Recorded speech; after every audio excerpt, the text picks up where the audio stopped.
청와대 선거 개입 의혹 사건 공소장을 법무부가 비공개하기로 한 것과 관련해 추미애 장관은 공소장 전문을 공개해온 게 잘못된 관행이라고 거듭 강조했습니다. 하지만 법조계 안팎에서는 부적절한 결정이라는 비판과 함께 국회에 공소장 제출 요청을 거부한 건 위법 소지가 있다는 의견도 잇따르고 있습니다. 박서경 기자입니다. 법무부가 청와대 선거 개입 의혹 사건 공소장 비공개 방침을 밝힌 다음 날 추미애 법무부 장관은 작심 발언에 나섰습니다. 국회를 통한 공소장 공개는 잘못된 관행이라며 공소 사실이 언론을 통해 왜곡돼선 안 된다고 힘주어 말했습니다.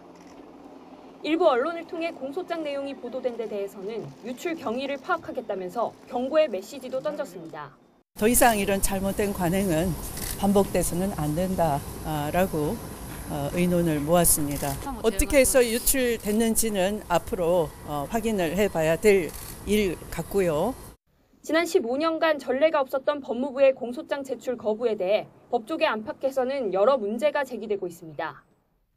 먼저 법무부가 공소장 비공개 이유로 내세운 피의사실 공표는 기소 이전에만 처벌하도록 법에 규정하고 있어 기소 이후 공소장을 공개하는 것과는 상관없다는 지적이 나옵니다.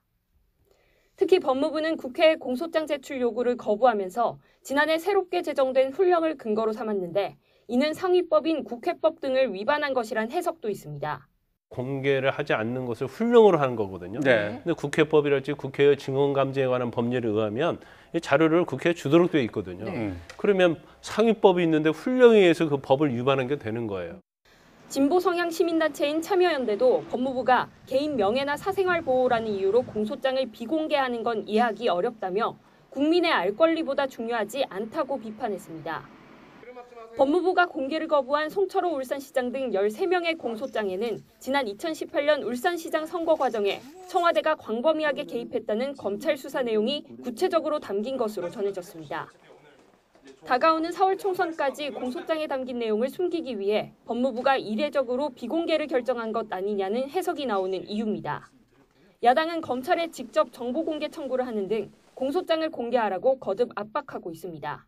총선을 앞둔 민감한 시기 법무부가 청와대와 여권 예비 후보들이 연루된 사건의 공소장 공개를 거부하면서 선거 개입 의혹 파장은 오히려 더 커질 것으로 보입니다. YTN 박서경입니다.